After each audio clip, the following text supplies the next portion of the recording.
నమస్కారం అండి. మనం ఇప్పుడు బెహ్రా వెంకట సుబ్బారావు గారు రచించిన 'విలువలు' అనే కథను విందామా? ఆ రోజు మహాశివరాత్రి.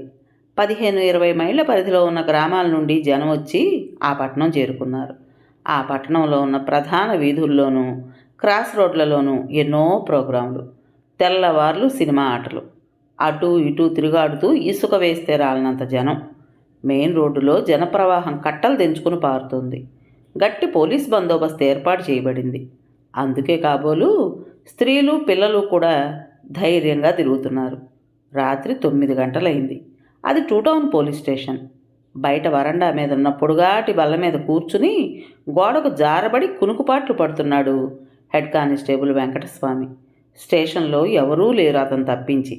మెయిన్ గేట్ దగ్గర ఉన్న కుంకుడు చెట్టు కింద నిలబడి బీడీ కాల్చుకుంటున్నాడు సెంట్రీ శంకర్రావు. మెయిన్ రోడ్డు మీద జనాన్ని చూస్తున్నాడు వేడుగ్గా. 3 రోజుల క్రితం ఒక దోపిడీ కేసుకు సంబంధించిన ఫైల్స్ తీసుకుని సర్కిల్ ఇన్స్పెక్టర్ గారితో హైదరాబాద్ వెళ్ళి ఆ రోజు సాయంత్రమే తిరిగొచ్చాడు వెంకటస్వామి. పగలల్లా ప్రయాణం. అంతకు ముందు రోజు సరిగా నిద్రలేదు. బడలిగ్గా ఉంది. నిద్ర ముంచుకొస్తుంది. స్టేషన్కు రాగానే ఎస్ఐ గారితో చెప్పి సెలవు తీసుకుని ఇంటికి పోవాలనుకున్నాడు. సార్, నేను వస్తా సార్. గత రాత్రంతా నిద్ర లేదు, ఈరోజంతా ప్రయాణం అన్నాడు ఆయన అనుమతి కోసం. అవును, హైదరాబాద్ వెళ్ళొచ్చావు కదూ అని ఆగి, ఈరోజు రాత్రంతా గట్టి బందోబస్తు ఉండాలన్నారు ఎస్పీ దొరగారు. అందరినీ డ్యూటీకి తీసుకొచ్చాం. పక్కనున్న స్టేషన్ల నుండి కూడా తెప్పించాం అని ఎస్ఐ గారు అనడంతో దిగాలు పడ్డాడు వెంకటస్వామి. ఇబ్బందిగా మొహం పెట్టాడు. దీనంగా చూశాడు. అతని పరిస్థితి చూసి కొంత కన్సిడరేషన్ ఇచ్చారు ఎస్ఐ గారు. సరే, ఒక పని చేయి అన్నారు. ఎస్ సార్ అందుకున్నాడు వెంకటస్వామి హుషారుగా. 11 గంటల దాకా అలా టౌన్ అంతా తిరిగి ఆ తర్వాత ఇంటికి వెళ్ళు అన్నాడు.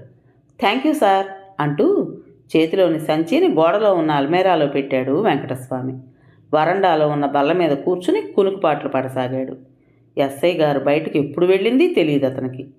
టౌన్లో అంతవరకు తిరిగి స్టేషన్ చేరుకున్నాడు మరో హెడ్ కానిస్టేబుల్ కరీంబాయ్.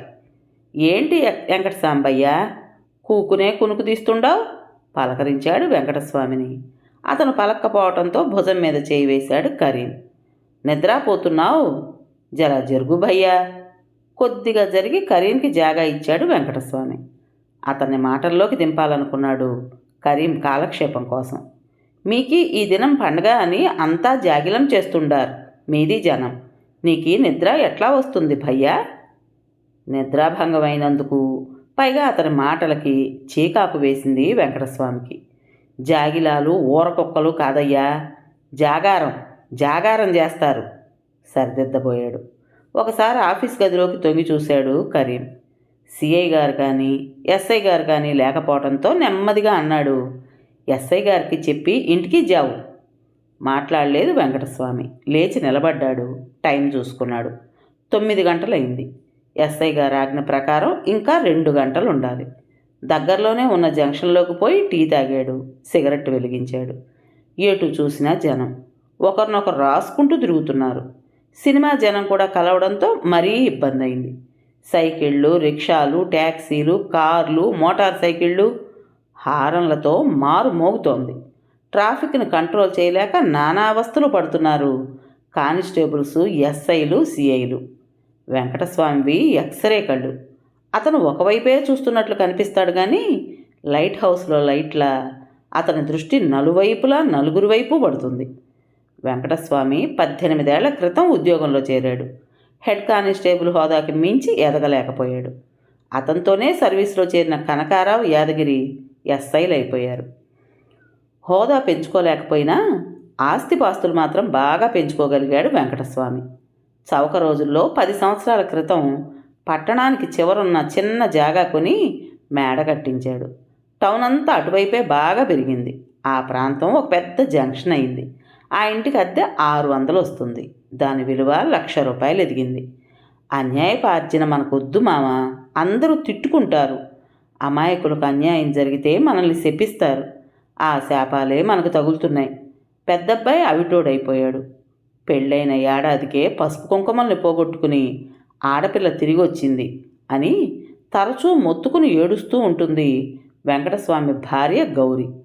ఎప్పుడైనా ఏకాకిగా ఉన్నప్పుడు ఆలోచిస్తాడు వెంకటస్వామి. అతని దృష్టిలో గౌరి ఒట్టి అమాయకురాలు, వెర్రిబాగుంది. లేకపోతే సిరిరా మోచేయి అడ్డు పెడుతుందా? తన ఆర్జనకి, పెద్దబ్బాయికి పోలియో రావడానికి, అల్లుడు చనిపోవడానికి ఏమిటి సంబంధం? 2 చేతులా సంపాదించుకున్నాడు కాబట్టే వేలకు వేలు ఖర్చు చేసి కొడుకుని రాయవెల్లూరు తీసుకెళ్లి వైద్యం చేయించగలిగాడు. వాడి దురదృష్టం కాళ్ళు రాలేదు. మంచి యోగ్యుడైన ఉద్యోగం చేస్తున్న కుర్రాన్ని 10,000 కట్నం ఇచ్చి అల్లుడిగా తెచ్చుకున్నాడు. అల్పాయుష్కుడని ఎవరికి తెలుసు? అమ్మాయి రాత అలా ఉంది. 20 నిండకుండానే పసుపు కుంకుమ నిండుకుంది. ఆ రోజుల్లో కాబట్టి సంపాదించుకోగలిగాడు. ప్రస్తుతం రోజులు మారాయి. కొత్తగా వచ్చిన సిఐ గారు, ఎస్ఐ గారు డైరెక్ట్ రిక్రూటీలు. చాలా స్ట్రిక్టు. నీతి, నియమం, ధర్మం, న్యాయం అంటారు. వాళ్ళు తినరు, కింది వాళ్ళని తిననీరు. అయినా అలవాటు పోక చాటుమాటుగా చిలకొట్లు తింటూ ఉంటాడు వెంకటస్వామి. మరోసారి టైం చూసుకున్నాడు వెంకటస్వామి. 9:30 అయింది. మెయిన్ రోడ్లోంచి నడక సాగించాడు. అక్కడ రోడ్డు వెడల్పు చాలా తక్కువ. ట్రాఫిక్ జామ్ అయింది. అక్కడే ఒక సినిమా హాల్ ఉంది. ఆట వదిలారు. అటునుంచి ఒక ట్యాక్సీ, ఇటునుంచి కార్లు రోడ్డు మధ్యలో ఆగిపోయాయి. జనం వాటిని తప్పించుకొని రాలేక అవస్థలు పడుతున్నారు. అటువైపు నుంచి వచ్చిన కారు వైపు చూశాడు వెంకటస్వామి. అది ట్యాక్సీ. 1 వే ట్రాఫిక్ కాబట్టి ఆ ట్యాక్సీ అటునుంచి రాకూడదు. 1 వే ట్రాఫిక్ అమల్లో ఉన్నా కొంతమంది ట్యాక్సీ డ్రైవర్లు ఆ నిబంధనని ఉల్లంఘిస్తూ ఉంటారు. అప్పుడప్పుడు కేసులు పెట్టినా వాళ్ళ పని వాళ్ళు మానరు. ప్రతిసారి కేసులు రాయడం జరిగే పని కాదు. అందుకు అనేక కారణాలు, మొహమాటాలు, మామూళ్ళు వగైరా. ట్రాఫిక్ను కంట్రోల్ చేసి వాళ్ళని మందలించి వదిలేస్తూ ఉంటారు. ముందు జంక్షన్లో కానిస్టేబుల్ లేడా? వీడెలా వచ్చాడు అనుకుంటూ గబగబా అడుగులు వేశాడు వెంకటస్వామి.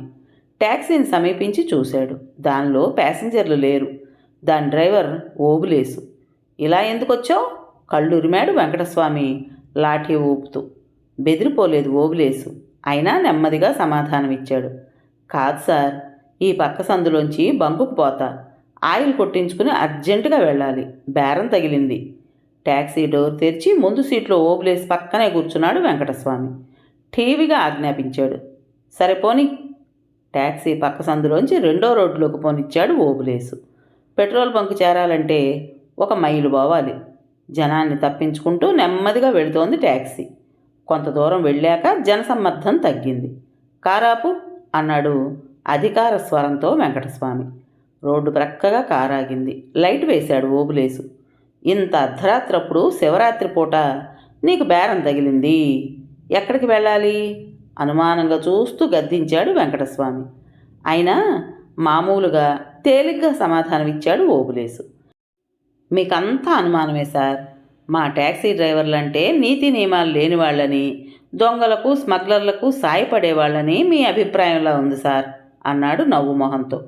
ఎక్కడికి వెళ్ళాలి అని అడుగుతున్నా అని హెడ్ గారు సీరియస్గా అడగటంతో తాను జాగ్రత్తగా మాట్లాడటం మొదలుపెట్టాడు ఓబులేసు. చెప్పాను కదా సార్, అర్జెంటుగా బేరం తగిలిందని. కృష్ణాపురం వెళ్ళి పేషెంట్ను అర్జెంటుగా ఆసుపత్రికి తీసుకురావాలి. 80 రూపాయలకు ఒప్పుకున్నా. ఆయిల్ పోయించుకుని అర్జెంటుగా పోవాలి. వెంకటస్వామి మాట్లాడలేదు. ఆలోచనలో పడ్డాడు. అయితే వీడి దగ్గర ఇప్పుడు 80 రూపాయలు ఉన్నాయన్నమాట. ఆ మధ్య డ్యూటీకి రావడానికి కృష్ణాపురం జంక్షన్లో రోడ్డు మీద నిలబడ్డాను. ఏ బస్సు రాలేదు. వీడి ట్యాక్సీ వచ్చింది. ఆపమని సైగ చేస్తే ఆపకుండా నిర్లక్ష్యంగా వచ్చేశాడు. ఆ రోజు డ్యూటీకి 2 గంటలు లేటుగా వచ్చినందుకు నానా చివాట్లు తినాల్సి వచ్చింది. తనంటే ఎంత నిర్లక్ష్యం వీడికి! దొరికాడు. వీడి పని పట్టాలి అనుకున్నాడు. ఎక్కడికి వెళ్ళాలంటావు అడిగాడు వెంకటస్వామి. కృష్ణాపురం పోవాలి సార్. పేషెంట్ని అర్జెంటుగా హాస్పిటల్కి తీసుకురావాలి. ఎవరో అబ్బాయి బుల్లెట్ మీద వచ్చి డబ్బిచ్చి వెళ్ళాడు. అతని వెనకనే ఆయిల్ కొట్టించుకుని 15 గంటలో వస్తానని చెప్పాడు ఓబులేసు.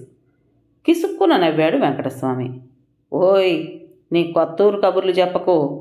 పేషెంట్ని తీసుకురావడానికి కృష్ణాపురం వెళుతున్నావో, కొత్తూరు నుంచి కాపుసారా డబ్బాలు తేవడానికి వెళుతున్నావో నాకు తెలియదు అనుకుంటున్నావా? అతని మాటలకి విలవిల్లాడాడు ఓబులేసు. లేదు సార్, అలాంటి పనులు చేస్తే మా షావుకారు ఒప్పుకోడు. మరైతే మీ స్టాండ్ దగ్గర ఉన్న బంకు దగ్గర మానేసి ఊరు చివరి బంకుకి ఎందుకు పోతున్నావు? ఈ ట్రిప్పు ఎవరికీ తెలియకుండా ఉండాలనే కదా. ఆ బంకులో ఆయిల్ లేదన్నారు సార్, అందుకే అంత దూరం వెళ్లాల్సి వచ్చింది. అంతేగాని మీరు అనుకున్నట్లు సారా రవాణా కాదు సార్. పేషెంట్కి చాలా సీరియస్గా ఉందని చెప్పాడు ఆ అబ్బాయి. ఆయిల్ లేదంటే కిరాయంతా ముందుగానే ఇచ్చివేశాడు. నా మీద నమ్మకం కొద్దీ. ఆ భగవంతుని మీద ఒట్టు సార్. ముందున్న కృష్ణుని ఫోటో చూపిస్తూ ఒట్టు వేసుకున్నాడు ఓబులేసు. అయినా వెంకటస్వామికి నమ్మకం కలగలేదు.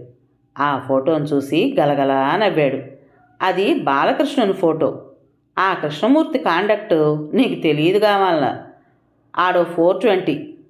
చిన్నతనంలోనే అబద్ధాలు మొదలుపెట్టాడు. ఆ తర్వాత దొంగతనాలు ప్రారంభించాడు. ఆ తర్వాత ఎన్నో మర్డర్లు చేశాడు, చేయించాడు. ఆడో పెద్ద క్రిమినల్. ఆ మహానుభావుడి మీద కేసులన్నీ సెక్షన్ 302లే. యుద్ధంలో అర్జునుడు నేను యుద్ధం చేసి ఇంతమంది జనాన్న చంపను మొర్రో అని అంటే ఈ కృష్ణుడు ఏంటన్నాడో తెలుసా? ఓరి పిచ్చి సన్నాసి, నీకు నీ రాజ్యం తిరిగి రావాలంటే వీళ్ళందరి పుచ్చెలు ఎగరగొట్టేయి, నీకు పాపం రాదు, ఆ కేసులన్నీ నేను చూసుకుంటా అన్నాడు. అలాంటి పెద్ద క్రిమినల్ మీదన నువ్వు ఒట్టేసుకున్నావు. ఆడి క్యారెక్టర్ కూడా బహుచెడ్డది. ఆ విషయం తెలుసా నీకు? వేళాకోళంగా పళ్ళు కిలించాడు వెంకటస్వామి. అతని గారపళ్ళు చూస్తుంటే ఓబులేసుకు అసహ్యం వేసింది. ఇప్పటికే చాలా ఆలస్యమైంది, దయచేసి నన్ను వదలండి సార్, అవతల పేషెంట్కి చాలా సీరియస్గా ఉంది బతిమలాడాడు. వెంకటస్వామి కారు దిగలేదు. నమ్మమంటావా? అనుమానంగా అడిగాడు హెడ్. కావలిస్తే చూడండి సార్. 80 రూపాయలు ఇచ్చి వెళ్ళాడు. జేబులోంచి డబ్బు బయటకు తీసి చూపించాడు ఓబులేసు. వెంకటస్వామి కళ్ళు జిగేలుమన్నాయి. సంవత్సరం నుంచి, అంటే ఆ స్టేషన్కి కొత్త సిఐ ఎస్ఐ గారు వచ్చిన దగ్గర నుంచి అతని చేతులు కట్టుబడిపోయాయి. తెలిస్తే కొంప మునుగుతుంది. అయినా అలవాటు తప్పించుకోలేక అక్కడక్కడ కక్కుర్తి పడుతూనే ఉంటాడు. భయంగానే పులిపంజా లాంటి తన అరచేతిని ముందుకు విసిరి ఆ డబ్బును లాక్కున్నాడు. కంగారు పడ్డాడు ఓబులేసు. అనాలోచితంగా అతన్ని నమ్మించటం కోసం డబ్బు చూపించాడు. ఎట్టి పరిస్థితుల్లోనూ తమ దగ్గర డబ్బులున్నట్లు పోలీసు వాళ్ళకి తెలియనీయకూడదు అన్న ట్యాక్సీ డ్రైవర్ల సూక్తిని ఆ క్షణంలో మరిచాడు. వెంకటస్వామి కారు డోర్ తెరిచి దిగాడు. అతని వెనకనే తాను కారు దిగాడు ఓబులేసు. అవతల పేషెంట్ ప్రాణాపాయ స్థితిలో ఉన్నాడు సార్. వెళ్ళకపోతే పెద్ద గొడవ అవుద్ది, మాట పడాల్సి వస్తుంది. ఆడి ప్రాణం పోతే నా ప్రాణం తీస్తారు, మా డ్రైవర్లంతా నన్ను తిడతారు. డబ్బు ఇప్పించండి సార్ ప్రాధేయపడ్డాడు. ఓస్, మీ డ్రైవర్ల మాటలకి విలువ కూడా ఉందంటావా? మీ సంగతి నాకు తెలదు. ఎక్కేటప్పుడు 80 అంటారు, దిగేటప్పుడు 100 గుంజుతారు అని ఎగతాళిగా తమని తమ వృత్తిని కించపరుస్తుంటే సహించలేకపోయాడు ఓబులేసు. పెళ్ళుబికిన ఆగ్రహాన్ని అతి కష్టం మీద అణుచుకున్నాడు, నిగ్రహించుకున్నాడు. ఎక్కడో ఒక పోలీసు లంచం తీసుకున్నాడని పోలీసు వాళ్ళందరూ అలాంటి వారేనని అంటే ఓబులేసు మాటలు పూర్తి కాలేదు. షటప్! ఉగ్రుడయ్యాడు వెంకటస్వామి. ఆవేశపడ్డాడు ఓబులేసు. అదే మాట నేను పైకి అనలేను సార్. కారణం తెలుసా? మీరు యూనిఫామ్లో ఉన్నారు. మీ యూనిఫారాన్ని మన్నించాలి, మీ టోపీని గౌరవించాలి. కార్యసాధకుడైన వెంకటస్వామి అతని మాటల్ని పట్టించుకోలేదు. ముందుకు నడిచాడు, వెనక్కి తిరిగి చూడకుండా. నిస్సహాయంగా నిలబడిపోయాడు ఓబులేసు. 3 రోజుల నుంచి కానీ కళ్ళ చూడలేదు వెంకటస్వామి. ఆ రోజు మంచి బేరమే తగిలింది. దాని మీద మరో 25 రూపాయలు వేసి గౌరికి కొత్త అమావాస్యకి చీర కొనాలని అనుకున్నాడు. వెంకటస్వామి తిరిగి స్టేషన్ చేరుకునేసరికి రాత్రి 11 గంటలైంది. ఎస్ఐ గారిచ్చిన పర్మిషన్ ప్రకారం ఇంటికి పోవచ్చు. స్టేషన్లో కరీంభాయ్ ఉన్నాడు. అల్మేరాలో ఉంచిన సంచిని తీసుకున్నాడు. ఇంటికి పోతున్నట్లు కరీంభాయ్తో చెప్పి బయలుదేరాడు. క్వార్టర్స్ చేరుకునేసరికి ఇంటికి తాళం వేసింది. పక్కింటి వాళ్ళు చెప్పారు, కలకత్తా నుండి గౌరి అక్క బావ వచ్చారని, 3 రోజులే ఉండి వెళుతున్నట్లు కబురు పంపారట. గౌరిని పిల్లలతో రమ్మని కబురు పంపారట. పిల్లల్ని తీసుకుని పుట్టింటికి కృష్ణాపురం వెళ్ళిందిట. తను కూడా కృష్ణాపురం వెళ్ళాలని నిశ్చయించుకున్నాడు. ఆ గ్రామం జీటీ రోడ్డుకు ఆనుకునే ఉంది. ఏ లారీలోనైనా పోవచ్చు. చేతిలో సంచితో తిరిగి 4 రోడ్ల జంక్షన్ చేరుకున్నాడు. లారీ కోసం నిరీక్షిస్తున్నాడు. అదృష్టవశాత్తు వెంటనే ఒక లారీ వచ్చింది. ఎక్కాడు. అత్తవారి ఊరు 10 మైళ్ళ దూరంలోనే ఉంది. 12:30 కల్లా ఆ ఊరు చేరుకున్నాడు. లారీ దిగి అత్తవారింటి వైపు నడక సాగించాడు. ఆ ఇంట్లో లైట్లు వెలుగున్నాయి. 2 మనుషులు వీధి అరుగు మీద కూర్చుని ఉన్నారు. దూరం నుంచి చూశాడు వెంకటస్వామి. అర్ధరాత్రి అయినా ఇంకా లైట్లు వెలుగున్నాయేమిటి? కారణం? అనుమానం, భయం ముంచుకొచ్చాయి. గబగబా అడుగులు వేశాడు. సంచి బరువుగా తోచింది. వీధి గుమ్మంలో కూర్చున్న ప్రెసిడెంట్ గారు పలకరించారు. నీ భార్యకి ఉదయం నుంచి వాంతులు, విరేచనాలు, కలరా ఏమోనని అనుమానంగా ఉందన్నారు ఆచార్యులు గారు. మరేం భయం లేదని చెప్పారనుకో. విషయం చెప్పి ధైర్యం కూడా చెప్పారు ప్రెసిడెంట్ గారు. వెంకటస్వామికి కాళ్ళు వణకసాగాయి. ఇంట్లోంచి ఆచార్యులు గారు బయటకు వచ్చారు. భయంగా చూశాడు వెంకటస్వామి. మీ గౌరికి విరేచనాలు ఎక్కువగా ఉన్నాయి. పరిస్థితి బాగులేదు. వెంటనే పట్నం తీసుకెళ్ళి హాస్పిటల్లో జాయిన్ చేయించాలి. చెప్పాల్సింది చెప్పి చల్లగా జారుకున్నారు ఆచార్యులు గారు. గౌరీ అంటూ కేక వేస్తూ ఇంట్లోకి వెళ్ళాడు వెంకటస్వామి. గౌరీ మాట్లాడే పరిస్థితిలో లేదు. భర్తను చూసి కన్నీరు నింపుకుంది. నే పోతున్నా అన్నట్లు సైగ చేసింది. అతని చేతిలోని సంచి జారి కింద పడింది. గౌరీ కోరిన పుల్లారెడ్డి స్వీట్స్ 3 రకాలున్నాయి అందులో. లేదు గౌరీ, నువ్వు బతుకుతావు. ఎంత డబ్బైనా ఖర్చు చేసి నిన్ను బతికించుకుంటా. చిన్నపిల్లాడిలా వలవలా ఏడుస్తూ ఆమె మంచం పక్కనే కుప్పలా కూలిపోయాడు వెంకటస్వామి. వెనకనే వెళ్ళి అతన్ని లేవదీశారు ప్రెసిడెంట్ గారు. ట్యాక్సీ వస్తుంది. నీ పెళ్ళాన్ని పెద్దాసుపత్రికి తీసుకుని వెళదాం. ఆమెకేం భయం లేదు ధైర్యం చెప్పారు. ట్యాక్సీకి కబురు పంపారా? లేస్తూ అడిగాడు వెంకటస్వామి. మా పెద్దబ్బాయి సురేష్ బాబు మోటార్ సైకిల్ మీద వెళ్ళి ట్యాక్సీకి డబ్బిచ్చొచ్చాడు. ఈ పాటికి వస్తూ ఉంటుంది చెప్పారు ప్రెసిడెంట్ గారు. ఏ ట్యాక్సీ బాబు? నెంబర్ తెలుసా? కంగారుగా అడిగాడు. ఏమో తెలీదు, సురేష్ బాబుకు తెలుస్తుంది. పక్క వీధిలో ఉన్న ప్రెసిడెంట్ గారింటికి పరిగెత్తాడు వెంకటస్వామి. ఆ ఇంట్లో లైట్ వెలుగుతూ ఉంది. పరీక్షల దగ్గర పట్టడం వల్ల ఇంకా చదువుకుంటున్నాడు సురేష్ బాబు. దబదబా తలుపులు బాదాడు వెంకటస్వామి. వెంకటస్వామిని చూస్తూనే చెప్పాడు సురేషు, నీ భార్యకి ఒంట్లో బాగులేదు. పెద్దాసుపత్రికి ట్యాక్సీ మీద నాన్నగారే స్వయంగా తీసుకెళ్లారు. మరేమీ భయపడకు. లేదు బాబు, ట్యాక్సీ ఇంకా రాలేదు బావురుమన్నాడు వెంకటస్వామి. ఇంకా రాలేదా? నా వెనకనే వస్తానన్నాడు. 2 గంటలయింది. ఆశ్చర్యపోయాడు సురేష్ బాబు. ఆ డ్రైవర్ పేరు తెలుసా బాబు? ఆతృతగా అడిగాడు వెంకటస్వామి. ఓబులేసు. ఓబులేసా? వెంకటస్వామి స్వరం వణికింది. అతనిలోని నవనాడులు కుంగిపోయాయి. ఓబులేసు మంచివాళ్లాగే కనిపించాడు. మోసం చేయడు. తప్పకుండా వస్తాడు. ఆయిల్ కొట్టించుకోవడానికి డబ్బు లేదంటే బాడుగంతా పూర్తిగా ముందుగానే ఇచ్చేశా. అడిగిన 80 రూపాయలు ఇచ్చేశా. ఏదో అవాంతరం వచ్చి ఆలస్యం అయి ఉంటుంది. తప్పకుండా వస్తాడు. ఈ పాటికి వచ్చే ఉంటాడు. మీ ఇంటికి వెళదాం పద. తొందర చేశాడు సురేష్ బాబు. వాడు రాడు బాబు వాపోయాడు. లేదు, తప్పకుండా వస్తాడు. పేషెంట్కి చాలా ప్రమాదంగా ఉందని అర్జెంటుగా రమ్మని చెప్పాను. ప్రాణం విలువ తెలిసినవాడు ఎప్పుడూ దగా చేయడు. అయితే ఆ పేషెంట్ మీ భార్య అని చెప్పి ఉండాల్సింది. వెంటనే వచ్చేసును. కంగారులో ఆ విషయం చెప్పలేదు. ప్రెసిడెంట్ గారింటికి రా అని మాత్రమే చెప్పాను. తప్పకుండా వస్తాడు. వాడు రాలేడు బాబు. మరోసారి బావురుమన్నాడు వెంకటస్వామి. ఏ? వాడికి ఏమైంది? యాక్సిడెంట్ అయిందా? కీడును శంకించాడు సురేష్ బాబు. జవాబు చెప్పలేకపోయాడు వెంకటస్వామి. వాడు తప్పకుండా వస్తాడు. ప్రాణం విలువ తెలిసినవాడు మరోలా ప్రవర్తించడు. ఇప్పుడు రాకపోతే రేపు వెళ్ళి నలుగురు ముందు కడిగి వదులుతాననే భయంతోనైనా వచ్చి తీరుతాడు. వాడు రాడు బాబు అని మళ్ళీ వెంకటస్వామి అనడంతో అచ్చెరు వందాడు సురేష్ బాబు. ఆ తర్వాత అనుమానపడ్డాడు. మంచివాళ్లాగే కనిపించాడే. అవసరం కూడా చెప్పాను. వస్తానని మాట కూడా ఇచ్చాడు. ఒకవైపు మానవత్వం మందలిస్తుంటే వేరొక వైపు నుంచి నీతి నిజాయితీలు నిందిస్తుంటే ఎంతటి దుర్మార్గుడైనా మాటకి కట్టుబడక మానడు. నైతిక విలువలకి పట్టుబడక మానడు. గజ దొంగైనా హంతకుడైనా ఎప్పుడో ఒకప్పుడు ఇచ్చిన మాటకి కట్టుబడతాడు. అవసరమైతే పట్టుబడతాడు కూడా. లేదు బాబు, మీకు తెలీదు. వెంకటస్వామి మాటలకి విసుగెత్తింది అతనికి. ఏ? వాడు దుష్టుడా? దుర్మార్గుడా? మోసగాడా? జవాబు చెప్పలేదు వెంకటస్వామి. అయినా పర్వాలేదు, తప్పకుండా వస్తాడు. పద. రాకపోతే మరొకసారి వెళ్ళి తీసుకుని వస్తా. వెంకటస్వామి చేయి పట్టుకుని నడిచాడు సురేష్ బాబు. వెంకటస్వామి, సురేష్ బాబు ఆ ఇల్లు చేరుకునేసరికి ఇంటి ముందు ట్యాక్సీ ఆగి ఉంది. వారి మనసులు కుదుటపడ్డాయి. ఒకరి మొహాలొకరు చూసుకున్నారు. అప్పటికే గౌరిని ట్యాక్సీలో పడుకోబెట్టారు. దగ్గరగా వెళ్ళి చూశాడు వెంకటస్వామి. ఓబులేసు డ్రైవర్ సీట్లో కూర్చునున్నాడు.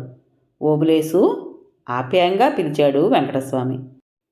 మీరా సార్, ఇక్కడికెప్పుడొచ్చారు? గౌరవ సూచకంగా కారు దిగాడు ఓబులేసు. నేనేనయ్యా, ఆ పేషెంటు నా భార్య. మాట నిలబెట్టుకున్నావయ్యా, అభినందించాడు వెంకటస్వామి. మనిషికి అస్సలు విలువ లేదండి, అతని మాటకే విలువ ఉంటుంది. డబ్బు లేదని మానేస్తే మా మాటకున్న విలువేదండి? రేపు నలుగురు ముందు ఎలా మొహం ఎత్తుకుని తిరగగలను చెప్పండి? నీలో ఆ భగవంతుడు ఉన్నాడయ్యా ఓబులేసు, చేతులు జోడించాడు వెంకటస్వామి. అంత మాట అనకండి సార్, నా వృత్తి ధర్మాన్ని నెరవేర్చుకున్నా అంతే. మీ వాళ్ళకి ఏం ప్రమాదం ఉండదు. ఆ శ్రీకృష్ణ భగవానుడే చక్రం అడ్డు వేస్తాడు. ఎక్కండి సార్, వెళదాం. తొందర చేశాడు. కారెక్కి కూర్చున్నాడు వెంకటస్వామి. ఎదురుగా కనిపించిన కృష్ణ భగవాన్ని ఫోటోకి మనసారా నమస్కరించాడు. కారు కదిలింది. కథ పేరు విలువలు. రచించిన వారు బెహరా వెంకట సుబ్బారావు గారు. విన్నారు కదండి. మరి ఈ కథ మీకు నచ్చిందా? నచ్చినట్టయితే లైక్ చేసి మరో నలుగురికి షేర్ చేయండి. అలాగే ఇంత మంచి కథను మనకు అందించిన రైటర్ గారికి మనందరి తరపున మనస్ఫూర్తిగా ధన్యవాదాలు తెలియజేసుకుంటూ, కొత్త వాళ్ళు కనుక మన ఛానల్ని చూస్తున్నట్లయితే తప్పకుండా సబ్స్క్రైబ్ చేసుకోండి. రేపు మరో మంచి కథతో మీ ముందుకు వస్తాను. అప్పటి వరకు ఉంటానండి.